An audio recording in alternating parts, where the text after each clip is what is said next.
You've tuned into The Mountain Gardener with your host, Ken Lain. Gardening, it can be challenging, but with these simple insider tips, you'll reap huge rewards. Now, let's tune into today's Mountain Gardener with Ken and Lisa. And welcome to this week's edition of The Mountain Gardener. Your host, Ken Lain, here every week talking about the landscapes of northern Arizona. And we are, I can't believe it, the gardens are waking up. It's only February. Everything's a month early, including my fruit trees. Fruit trees are starting to bud up real heavy there, and I'm looking at the roots. So here's how I tell when spring is right on the corner. And I can tell because I've got a garden center and I'm looking at the roots of the plants. So I can pop the roots of fully rooted fruit tree, any kind of plant. And then I look at it, and when it starts to, the buds get heavy or big, plump, and the roots start growing, they happen at the same time. And so if I pull the roots out of the bucket, and I see white, brand new root hairs, I know, whoa, this thing is growing. It's going to town.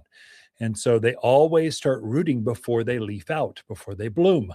And the fruit trees are going crazy right now, all the varieties. I thought I'd take a moment, and this is only because it's top of mind. I just unloaded an entire semi of fruit trees. And so we've got hundreds of them, hundreds and hundreds of them. I thought I'd give a quick explanation between dwarf, semi-dwarf, and standard or regular fruit trees, the ones that your grandparents used to grow, and then try to go into how old does a tree need to be before it actually blooms and sets fruit. So plants are very much like people. At a certain age, they need to be a certain age before they can start populating, setting fruit, getting the seed and going. So that for a tree, that is going to be on average starting. They have to be at least 5 years old to 7 to 8 years old before they're old enough or mature enough to actually fruit and set. They'll flower, but they won't set fruit until they need a certain age. And so that tends to be 5 to 7 years old. So all the trees that we sell here at Watters Garden Center, because we're niche-y, I'm trying to stay out of the big box stores way. I can't compete. I don't want to. It's not fun in that sandbox. It's more fun in my sandbox where I get to have bigger, more mature fruit trees that are old enough to actually set fruit like this year, like right now, like in the tree racks, they'll be setting fruit because we're selling trees that we've had them at the farm for, I'd say on average, 10 years for most of our fruit trees. Now they start at 5 years and they go up to the bigger sizes. They'll be more like 10 years old. And so we purposely, our customers that shop here at Watters Garden Center, they purposely want a more mature tree. They don't want to wait. I've had a nickel for every time I heard, I don't have forever to wait for this thing to fruit. I want it to fruit now. So they shop here. They're willing to pay 20 extra bucks and have a much older tree. The other one to watch too is pollinators. Are they right for this area or not? Are they right for this elevation or not?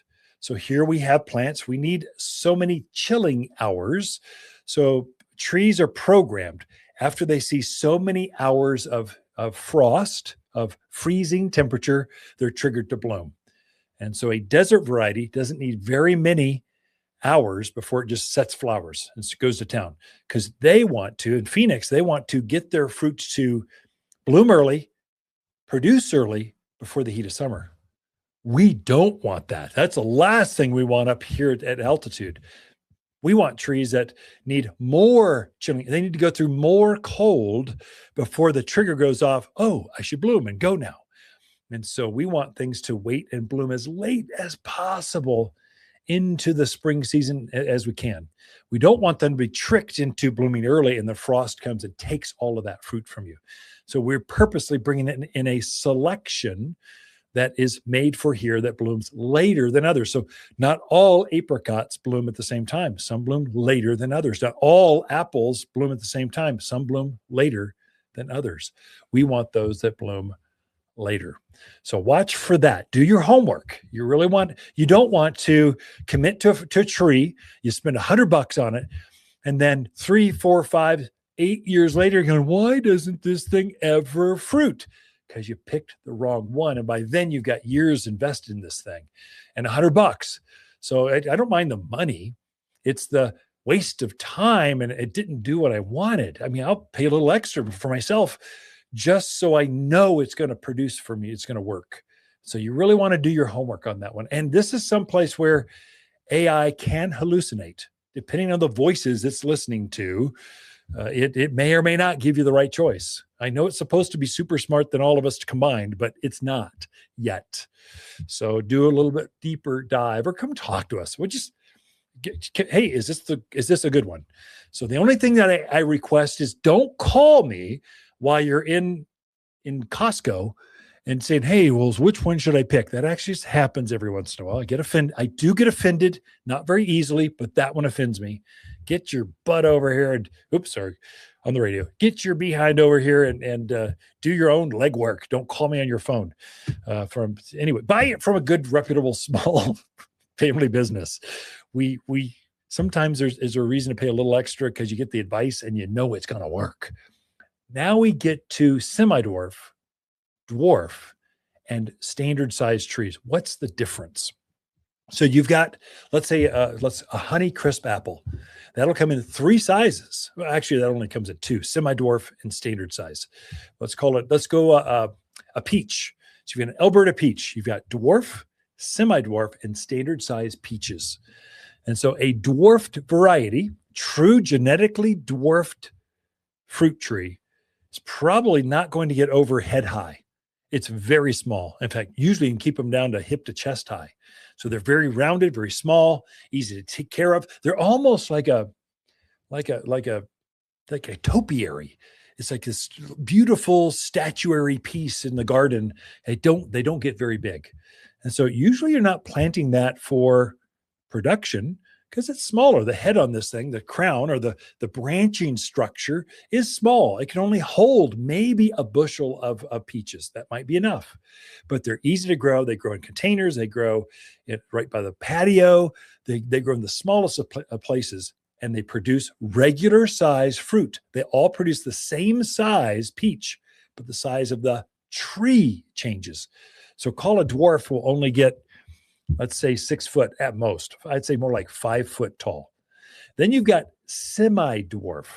Now a semi-dwarf, no matter what size, what variety it is, what we've done is we've grafted a regular Macintosh apple, a Fuji apple, a Stella peach.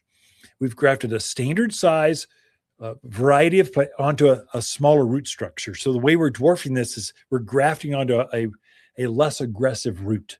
So the roots stay smaller and it controls how big that tree gets. The standard semi-dwarf tree is going to get 20 to 30% smaller than its standard cousin. So it's just a step down. So it's a full-on tree. It can provide shade. It's going to get some size, but it doesn't get so big that you can't get to the top of the tree and prune it and pick the fruit and maintain it. You can't cover it. Semi-dwarf is just easier to take care of. It's just a step down. If you want a standard regular tree, that's going to be what your grandparents grew. They didn't have all these choices like we do. We have a luxury of this. And so those trees are going to be standard size. So a peach tree on average grows about 20 feet tall. At most peaches, they're on the smaller size of fruit trees, whereas an apple or a pear, they're going to get on average 30 feet tall. So they're much bigger. I mean, that's a standard tree, it's going to be hard to get on a ladder and get a fruit picker and get up there to pick all those fruits at maturity. And so for a pitted fruits, apricots, nectarines, peaches, cherries, plums, they're generally about, call them 20 feet. Cherries maybe a little bit bigger, but call it 20 feet. Then semi-dwarf is going to be about 20%. So about mid-teens. And then a dwarf is going to be no more than 6. So now you're an expert on semi-dwarf, dwarf, and standard size fruit trees. Pick the one that's right for you. They're all going to produce the same size fruit. So an apple's they're all going to be the same size Fuji apples, but the size of the tree will vary. So look at that. And it'll say on the tag, semi-dwarf. Or if it just has a regular name, that's a standard size. Or if it says genetic or dwarfed peach. That's what it'll say it accordingly. All right, be right back with Lisa Watters Lain and your garden questions right after this. Hi, Watters with the plants of the week and our double pink Linton Rose. Stunning double pink flowers dangle from this amazing perennial. And this flower stands apart from the rest for its tremendous color impact that starts in midwinter and then holds its blooms right through spring. So tough it's rarely bothered by bugs and completely deer-proof. Watters Garden Center, 1815 Iron Springs Road in Prescott. And we are back in the studio with Lisa Watters Lain. She comes in each week with your garden questions. Just what are people asking? I posted a picture of our winter blooming jasmine. We just swept it off. It's in full bloom. Yeah. Posted to Facebook and Instagram. It like instantly went, all the gardeners went, oh my gosh, that's great. That's so exciting. Not like that, but not in that pitch. I'm sure it was just falsetto. Like that. It was kind of fun to watch. Lisa, welcome to the studio. Thank you. Always good to be here. So it's been a workout this week. You don't need your gym membership at a garden center. Everybody else gets to lay in bed and drink hot cocoa and enjoy their lives. Garden centers, we have to get up. Okay. It's fun. I still enjoy it. I like being out there. Yeah. So questions. Oh, okay. We want to talk. Well, it seems like we should throw some gardening. We're 2 minutes in, and all we're talking about is snow. Well, so Sam would like to know, he just put in some new fruit trees, so newly planted within the last week and a half or so. Wants to know, is this cold going to be an issue for those fruit trees? That was Sam, right? Yep. Okay, Sam. Don't worry. They love it. This is the best thing ever for everything in your gardens. About 6 inches of snow will penetrate, is about 1 inch of rain, which will penetrate. What you see up in the snow, that's how far it penetrates down into the soil. Mm-hmm. And so we've got the entire root zone is now moistened and all the soil around it. So it's like, that's the magic. Mm-hmm. Where you really got to worry, if you folks that are tuned in the White Mountains, Flagstaff, Williams, those are the cold areas. If the ground freezes solid, okay, that could be something, but that just doesn't happen this time of year. I mean, February, March, you can get a frost line, but it's millimeters, and then it thaws instantly, like the next day. So the snow will melt very quickly, and so that what the benefit is, it hydrates your fruit trees, and so you can take the edge off. You don't have to go water your trees for a couple of weeks now because you had a good. Mother Nature did it for you. So I think, Sam, you're worrying about nothing. Don't worry. Enjoy, sip some more tea, bake some cookies, enjoy, look at your fruit trees budding out and getting ready. It is the time to plant those before. It's better to plant them now while it's frosty, wintry, than to wait until the leaf are in bloom. We have, in March and April, where they're at risk of more shock that way. You're better off this way. Anyway, I would say make sure they're staked. Oh yeah, because we had quite a bit of wind with this last storm, and if you don't have them staked properly, they could break or they just get frozen weird. Yeah, so make sure you stake them. All your trees at least for 1 year, and then you're probably good to go. So they've got once they put on that next year's ring of wood, they pretty much solidify in that format. So that's good. Okay. So Jenny would like to know, her ornamental grasses took a beating with the wind, the rain, and the snow. Yeah, they did. Is it okay to cut them back now? And how far back should they be cut? Yeah. So Jenny, great question. So yeah, they're looking ugly. They're just beat up, the pampas grass. All those plumes are just laying on the side. They're just cut them right back to the ground. And so most ornamental grasses, you're cutting back to about ankle high. Pampas, that really ginormous one, that one's maybe knee high, a little bit less. You'll know because you'll see all the last year's growth. Last year, there's this curly Q thing that happens underneath there. You'll know where to go. So just cut them back, fertilize them with the 744 all-purpose plant food, and they will take off with new growth here shortly. I mean, usually grasses start to grow in March. Mm-hmm. So we're talking days away at this point. So and you can tell the plants, they're budding out. They're starting to, I cut back our mums. You're starting to see the growth come up. The peonies, you can see the eyes starting to show. They're wanting to go. So just go for it. The other question I should answer, because I got this at Rotaries at a luncheon on Tuesday, Prescott Frontier Rotary, I remember. They were asking, oh, when can I prune back my roses? Hold off on the roses, because roses can be hurt by this kind of event. You want to keep that structure up over your roses for now, and then cut them back in March, because by March we're done. We can still see snow, but that cold, the bitter cold that comes right after the snow is far less likely in March. If you're to do that now, whenever the storm clears, there's this cold event that just gets real, spikes down real cold. That can damage a few more canes, and so you're left with, probably wouldn't kill the roses, but you'd be left with stubs instead of nubs. I don't know. You want your roses to be done, 3 to 5 canes about knee high when you're all done. You don't want ankle high, because winter came and helped you even more. Okay. So, but yes, prune back ornamental grasses. Hold on now's time. Roses. Yeah, Okay. Now's the time. Sounds good. So Tom would like to know, do you prune blueberries, or you just let them do their thing? Yeah, good. And the second part of the question is, when do you start to prune blackberries and raspberries? Sure. So great, Tom. Yes, you prune all those. Blackberries, you don't do a lot with them, but they can get this mangy. You give them a haircut, make them look shapely and pretty. So that's about all you do with those. Now, what was the other one? Blackberries and raspberries. Is that it? Mm-hmm. Blackberries and raspberries, prune them back now. So go for it. And generally speaking, now we get into caveats, little tidbits of different varieties. But generally speaking, what the encyclopedia, the garden books say is prune back last year's canes that fruited, leaving all the fresh new canes that grew last year that didn't really fruit. Those are the ones that are going to produce fruit this year. So you want to prune. That's both raspberries and blackberries. They're both the same. Marionberries, they're kind of all those brambles. They're the same. So cut back last year's cane that had fruit on it, and then leave all that entire cane, the whole thing. Don't cut it back at all. Just train it back to the fence or back to the guide wire, back to wherever you want to keep it. And then that thing is going to load up with fruit this coming spring. So I don't have time to go into details on how to go all that. Come in and see us. If in doubt, take a picture, bring in, and we'll mark it on your phone. Here, prune this one out, prune this one out.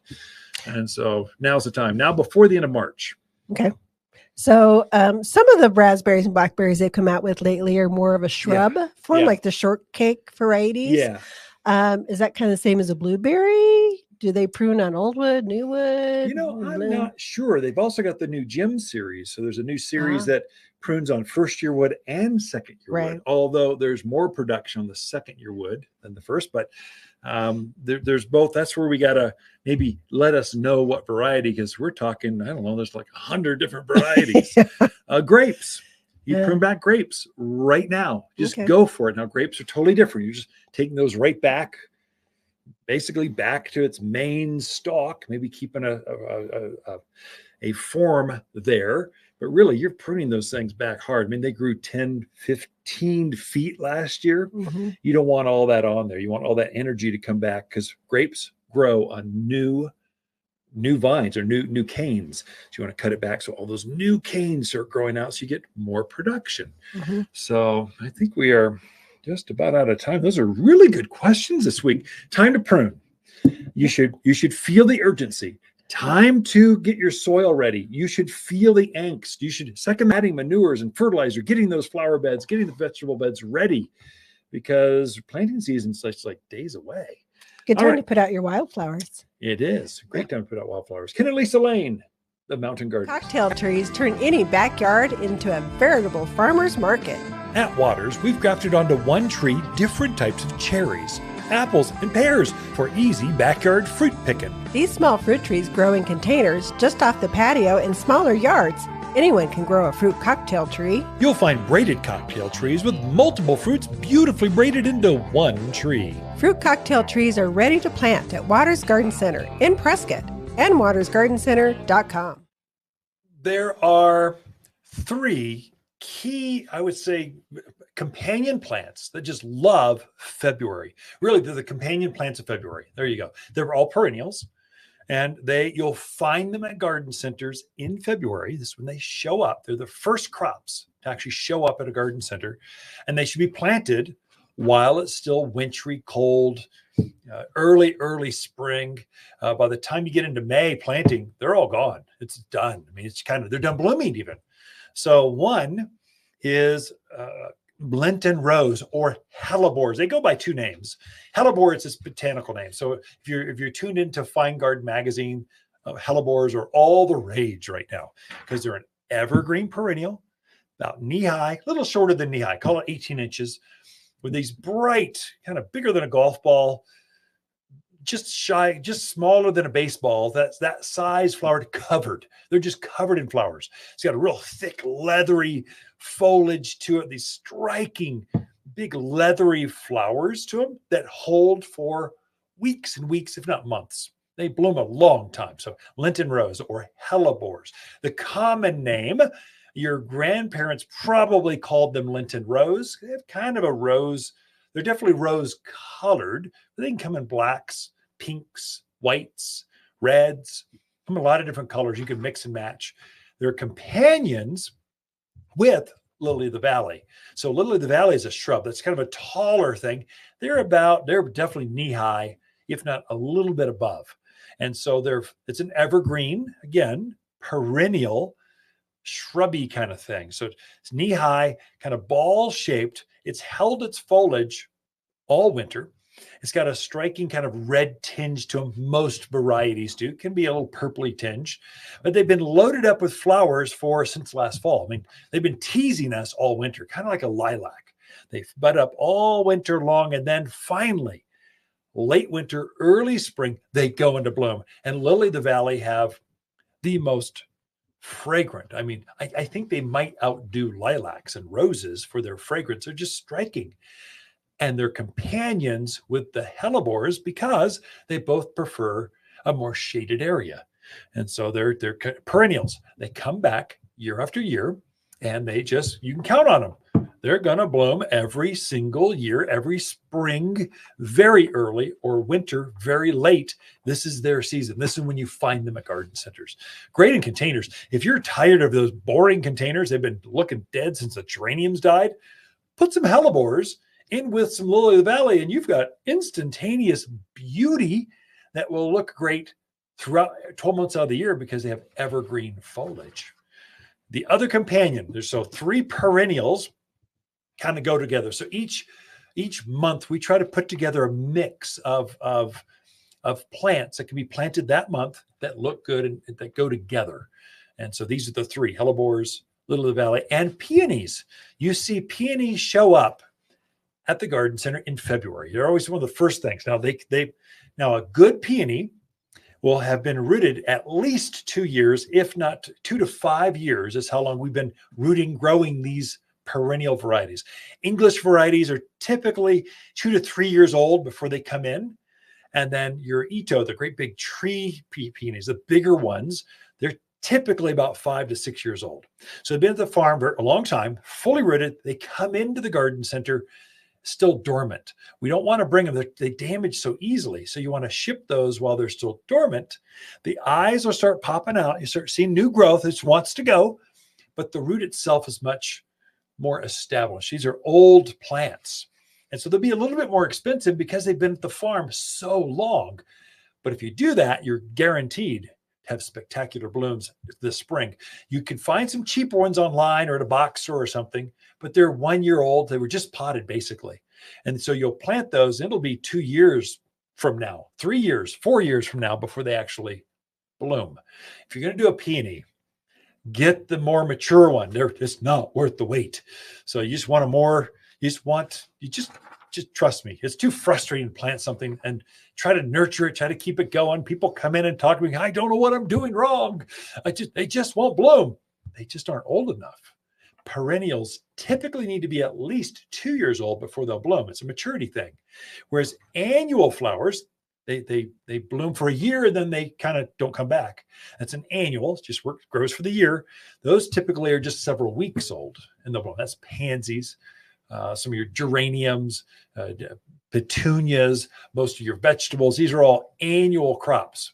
They only need one year, and they're fabulous, and then they die. Perennials come back for years. Really, perennial, permanent. If you're going to plant flowers, go with perennials. Yeah, you'll pay a little bit more up front, but you've got years of enjoyment from now till whenever till finally you move away. It's pretty much till the kids throw you in the home. They're going to keep blooming.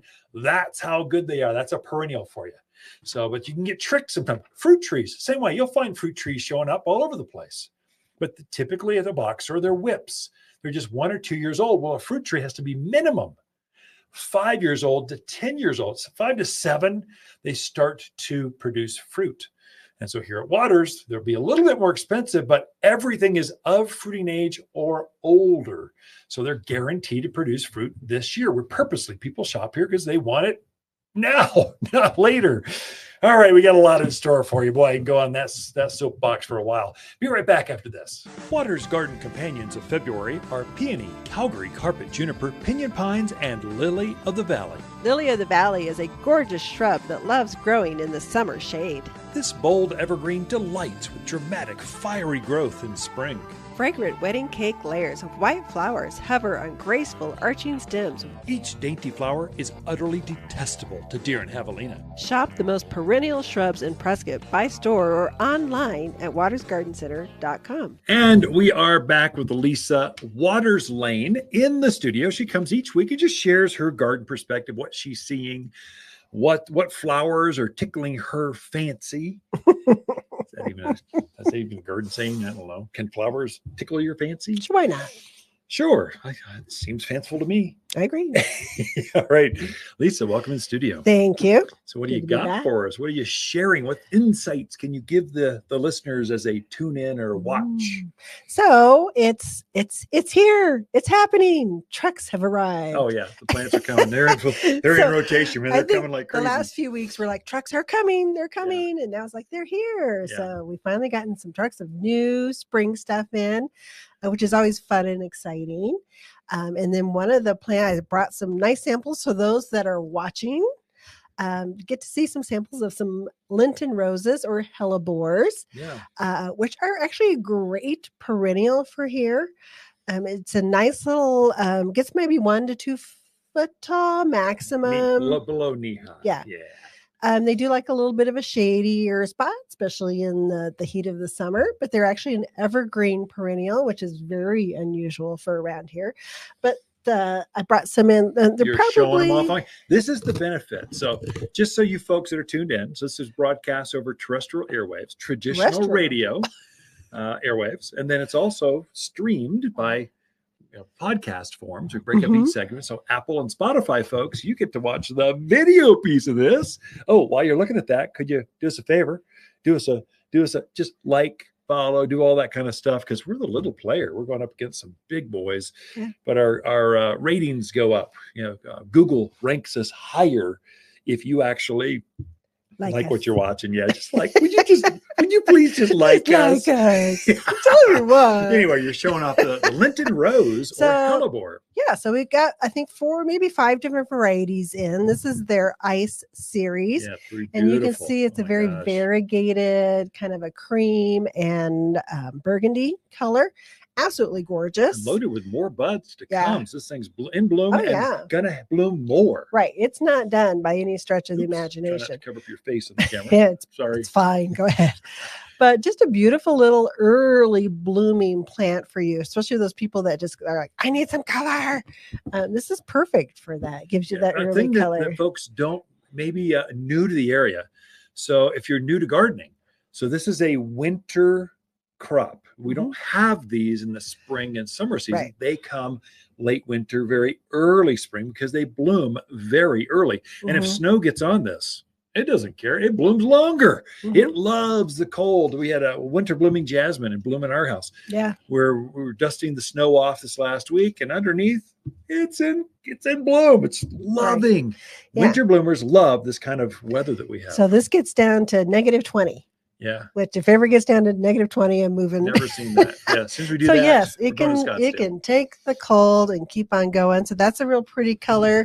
This one is a really nice dark Merlot color. Hardly shows up. It's so dark on there, but you can kind of see the I would call that center. black. It's beautiful. Well, Wow. they call it Merlot. Okay. But isn't that pretty? Just I see the two together. The yellow stamens coming out of the flower Right. just is so beautiful, the contrast. And you could plant these together in the same container. Let's say a container or raised bed, Sure. front edge, because they're going to get, I don't know, 1.5 feet tall and just get nice full evergreen foliage. Right. Oops. We have a ivory one that would be super attractive to put those two together You in a mean black pot. and or white? I'm talking to men now. Black flowers and white flowers together, because that's a black flower. Come on. It's Merlot. Okay. It's a nice Merlot. Mm-hmm. And then just one more, just because they're so pretty. You got to show them off. Definitely a nice color right now. Yeah, this has got, let me just describe it so it's not boring for you folks driving down the highway just listening to us. This has got like 7, 8 blooms in full bloom right now. It's got a green foliage that's like leathery leaf, which makes it very robust in the dry climate. So needs some shade, but it loves the dryness that we have, and it will bloom like this. It's got, I don't know, baseball size flowers. A dozen of them are going to come up. Blooms like this for an extremely long time. And it then when it's done, you pinch the flowers off, and then it just has this beautiful Foliage. Be great with heaths and heathers, Oh, yeah. lily of the valley. There's a lot of these kind of companion perennials. This is perennial country like Sure. I've never seen. So perennials grow better here than other parts of the country because we don't get disease. Right. And the beauty with this, animals don't eat them. So they don't, deer, rabbits, you folks out in the valley areas, the antelopes are becoming a problem. They're not going to bother Linton rose or hellebores. Same thing. Same critter. Hellebore and Linton rose are the same plant. Some people get confused, so I just thought I would. Hellebore is Clear that botanical, and the common name is Linton rose. Right. And sometimes we call it Linton rose hellebore, just to include it all in there. So it's just this, I would say February's companion plants, one of the key plants of February. And you'll see them now through, as soon as this crop's done, maybe middle of March, you won't see them again Even if until that next year. long. Yeah. So I They're would say bloom. if it's something you're interested in, it's definitely one you want to check out. Don't come to me in May and go, where's all the Linton rose? I personally hope they're all gone by this weekend. So, So definitely. Also, we did get in, they're not blooming and they're just kind of in the pot right now. But if you want to get them planted, some peonies. We got some Sarah Bernhardt's. We got the red and the pink, and those are just the start. We'll definitely get more in. Oh, yeah. But great time to plant. Absolutely great time to plant because they are they're starting to wake up. Their little eyes are there, but they're still very dormant. So get them planted. You get to enjoy the blooms this year. You get to enjoy the foliage. So it's a great time to That's do one of those, if you're new to the area, new to gardening and garden centers, these are very limited crops. We have to guesstimate that, like those Linton roses, those are 3 years old.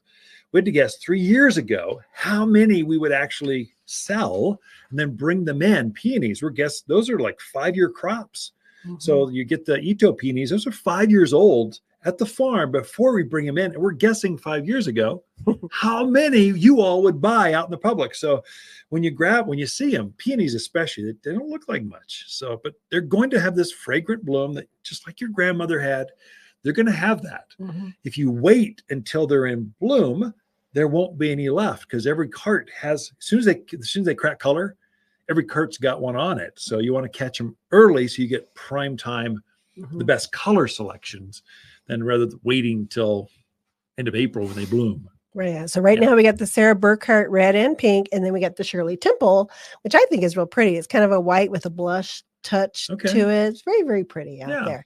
We also got in some lilac. So it's the start of lilac season. So we definitely got some of those guys coming in. We have the Angel, which is, I love a white lilac. I know it's not the traditional. We have a white one at our house, and I just love it. So we have the Angel, which is the white.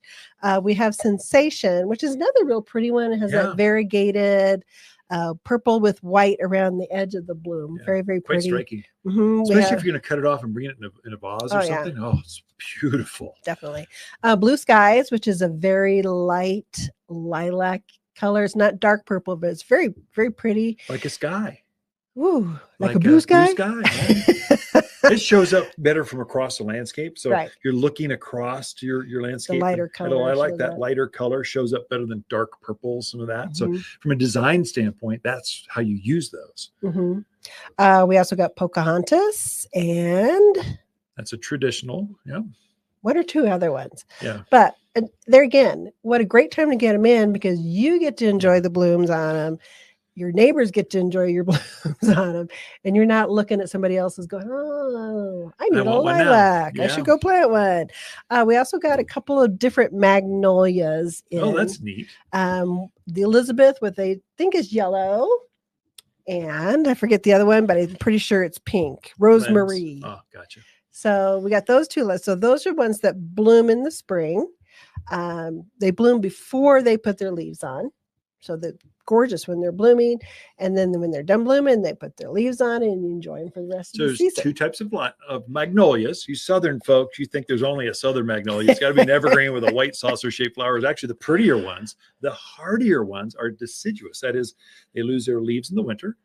Then they get the bright flowers, much more fragrant than the traditional southern magnolias. So you've got both. And again, those are more animal resistive than some of your others. If you're in that wildland interface, you've got deer going through there. I don't know about elk.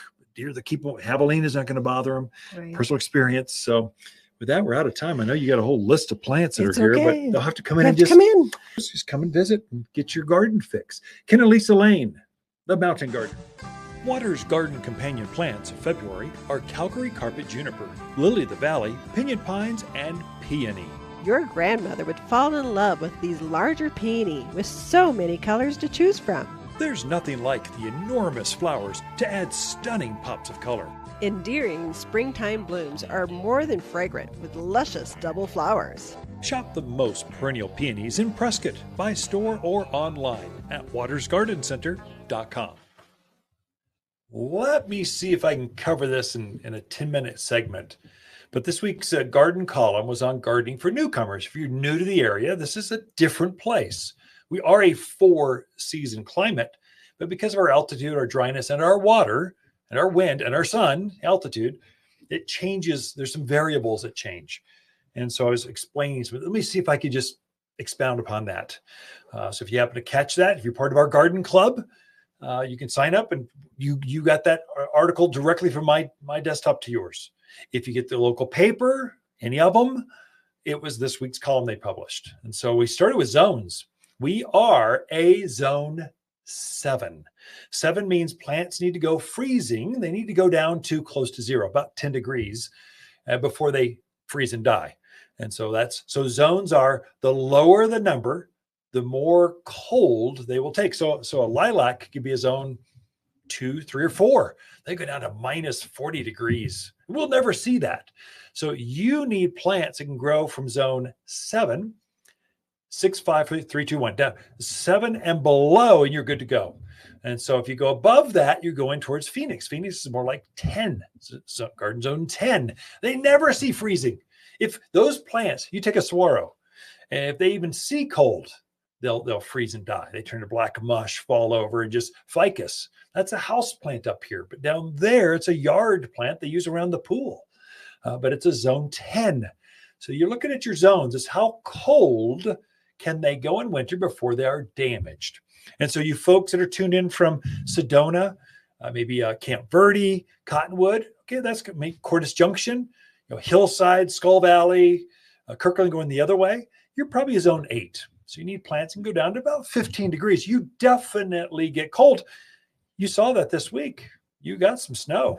That's a 4-season plants. You need plants that can take that.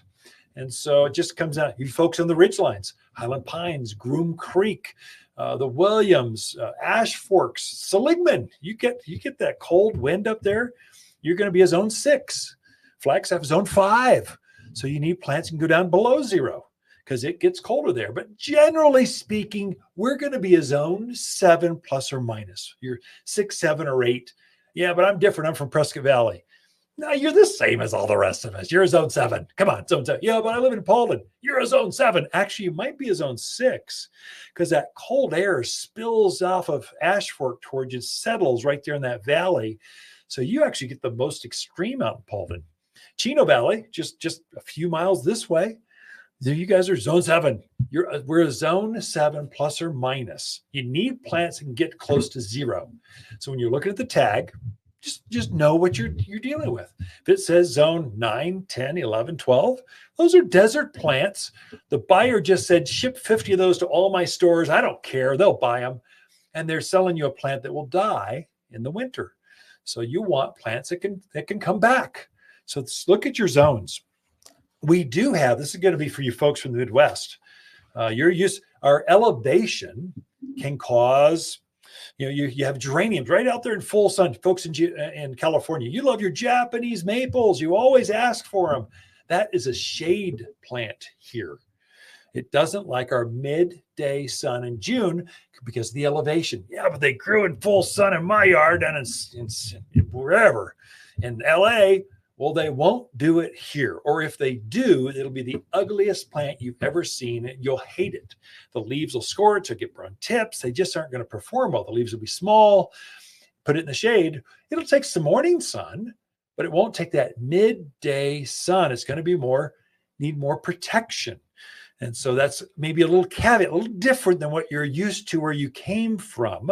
It'll be different. It's an elevation thing. The sun is just more intense here. There's less atmosphere. So we're a mile up in the air. It's just less, the sun is more intense and it'll affect your plants. Your geraniums, it says grows in full sun, and they'll do fine, but I find they bloom longer, better, stronger when they got a little midday protection. They love the morning sun, that late day sun, no problem. Middle of the day, that's what gets it. Here's the biggest one. This is for you folks in the upper Midwest, folks. You're used to 8-foot topsoil. I mean, come on, Iowa. How you could throw this microphone out in the soil, it would start to grow there. The soil is just so good. Here, we don't have soil, but you're probably going to have to make soil or bring it in or just raised beds. So we've got caliche, rocks. You've never heard the word caliche till you got here. It's this calcium layer that's like bone. It's solid. It does not perk. And so that'll affect you. So you need to reintroduce organics into your soils. There's a few old farms around. I mean, you go out towards Dewey. There's a few old ranches where they've been farming for a while. Skull Valley, the same way. But those are rare.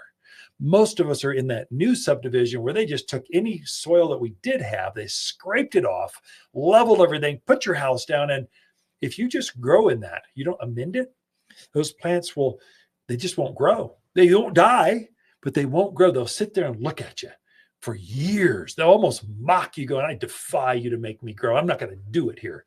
And so they just sit there for years. It's because that soil doesn't have there's no worms. There's nothing good about that soil. So they just sit there. But if you add some organics, so we always push, you need 3 things whenever you plant. You need mulch to reintroduce some organic material. You need some food because there's no nutrients whatsoever in your soil. It's just not going to be there. You're going to have to supplement it. You'll need to fertilize more often here because of that than maybe you're used to. But if you do it, it's magic. I mean, it's like an oasis. Your neighbors will be going, how did you pull that? I've been trying for years to garden like that. How'd you do that? There's this crazy guy on the radio. I listened to him. He said, hey, we need to fertilize more often, amend our soil. And then I said, we need 3 things when you plant: mulch, food, root and grow. Root, we make a compost tea. Plants are going to go into shock when you put them in the ground. They're going to freak out. They're not going to like that heavy soil. They're not going to like the sun. They're not going to like if you get some compost tea, we call it root and grow. It helps stabilize it and it starts to put out new roots. It just takes every time. You put those 3 things down with every vine, every fruit tree, every shade tree, every perennial. Every time you plant those 3 things, it'll be a game changer for you. Just a few extra. If you're going to spend $100 on a new shade tree, you might as well spend the extra $10 and give it the stuff it needs to really thrive and become a real tree quickly for you. If you're putting fruit trees in, a must. You just need that. Another thing to watch while we're on trees: wind. We do have, the wind is more intense up here. So you're going to need to protect plants, especially trees, from the wind. So they're going to want to blow. They're going to want to give way to the wind. So they're like a huge parachute. When they first leaf out, they'll just catch all that wind, they start to lean. And our wind comes from a prevailing southwest, day and night, never stops, always blowing in spring. So it starts about March. April, May, June, it's blowing. And then the monsoons come and it changes it up. But you need to stake those trees so they stay upright, especially if you're doing fruit trees. So they're going to load up with 300 pounds of apples, or pears, or peaches, or cherries, apricots, nectarines, whatever it is. They're going to load up with fruit. If they're leaning to the northeast because of that southwest wind, they can load up and they'll just literally fall over. They'll literally fall out of the ground. I've literally seen the roots leap out of the ground. And so stake them so they're straight, at least for that first year or two, and then they will always be straight.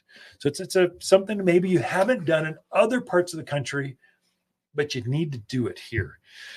That, and I would say the biggest thing I adjusted to when I started growing here, the water is very alkaline, so which makes all of our gardens alkaline. Now, this is a rare thing. The rest of the country, every other radio show, every other TV show, every other garden program, they're telling you to add hydrated lime. I don't even sell lime, or I can't remember. I'll try to talk you out of it if you have it, because it makes the soil more, we're so acidic, it makes it more alkaline. We don't do that ever here. We're always trying to make the soil acidic, bring that pH down. We're trying to change the chemistry, make it more acidic all the time. So all of our foods that we sell here, we put soil sulfur in them. So it works with the food to make things more acidic. So you'll find your soil is more alkaline here because of that. So it causes yellow leaves, smaller fruits. They turn yellow. It does some things. There's some insider tips for the newcomers near the area. Be a game changer for you. Cocktail trees turn any backyard into a veritable farmer's market. At Watters, we've grafted onto one tree different types of cherries, apples, and pears for easy backyard fruit picking. These small fruit trees grow in containers just off the patio in smaller yards. Anyone can grow a fruit cocktail tree. You'll find braided cocktail trees with multiple fruits beautifully braided into one tree. Fruit cocktail trees are ready to plant at Watters Garden Center in Prescott and wattersgardencenter.com. When you are done pruning your fruit trees, and you've got some time, so finish it by the end of this month. When you're all done, the secret to fruit trees is to spray and fertilize. And what do you spray and fertilize with? So when you're done pruning, fertilize all of your edible plants. That's grapes, berries, cherries, apricots, nectarines, plums, anything that you're pruning up here at this elevation, fertilize with Watters fruit tree and vegetable food. It's a special organic food. It's 6447. The reason I say selfishly, but because the recipe is made for us up here in our fruit trees, it's specific for here, is it's front loaded with calcium. So it's a completely organic food. It's going to release over the next 3 months as you water, irrigate, rain, snow, whatever comes our way. Water activates that and it goes slowly through the root zone of your fruit trees, of a grape tree, of a berry. And so that's important. It's organic, but really what it is, I know that you are going to be challenged with calcium deficiencies. And so I've put 7%, 7% calcium in this recipe. And so that's what brings out the size. That's what brings out the flavor. That's that mouth-watering apple or pear. Just makes them go, just makes them pop.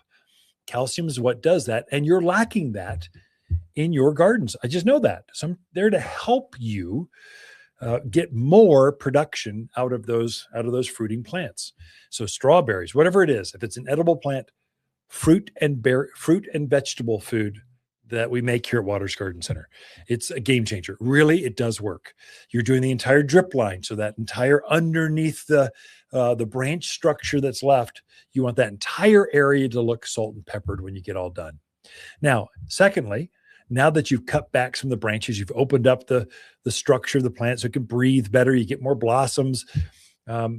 You're going to have less problems. Spray the doggone thing. We do have bugs, and they're already active. They're already out. Spray with horticultural oil, the entire tree. So from a couple different angles. So get your hose and sprayer, just spray it from this angle, get from the other side, spray it from that angle. That oil is completely organic again. I'm an organic gardener. So it's organic. It's the least offensive, least expensive bug control you can have, and it takes out any bugs that have wintered over with you. And there's some that are there from last year. They're hibernating like bear, little squirrels underneath the bark. They're just there waiting for it to warm up and come out and eat your tree. And then they also laid eggs last year. And so any eggs that are coated with this oil, it coats it and then suffocates that egg so that it basically never hatches, or it hits that bug, goes through the exoskeleton because they breathe through their skeletons, so their exoskeleton, and it clogs that up. So they basically suffocate. And so hugely effective. I get a bottle and I do my entire yard, not just fruit trees, but especially fruit trees, especially things that they're just naturally attracted to things that have fruit on them because they taste good to bugs too. So start out clean. They can always fly in on you afterwards, but at least start the spring season clean. And that's the easiest way to clean your vegetable gardens, your rose bushes. Horticultural oil is just like, it's a go-to for anyone that's guarding the mountains of Arizona. So fertilize, spray it with horticultural oil, and you too will have a great garden season. Throughout the week, Lisa and I camp out here at Watters Garden Center. We love talking to fans of the show. Watters Garden companion plants of February are Calgary carpet juniper, lily of the valley, pinyon pines, and peony. Your grandmother would fall in love with these larger peony with so many colors to choose from. There's nothing like the enormous flowers to add stunning pops of color. Endearing springtime blooms are more than fragrant with luscious double flowers. Shop the most perennial peonies in Prescott by store or online at watersgardencenter.com. For a more fruitful garden, increase success in the landscape that just feels better, then tune in daily to the Mountain Gardener podcast. Subscribe through your favorite podcast streamer or visit watersgardencenter.com. Better yet, visit me directly right here at Watters Garden Center. Thanks for tuning in.